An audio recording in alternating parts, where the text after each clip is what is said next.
Herkese merhaba arkadaşlar, kanalımıza hoş geldiniz.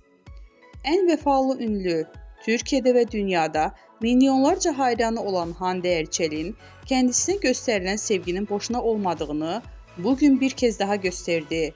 Akın akın özünü annesinin cenaze törenine giden Erçel, birçok ünlülerin katılmadığı törende kameralara öyle bir şekilde yakalandı ki görenler Hande Erçel en vefalı ünlü çıktı yorumunda bulundu.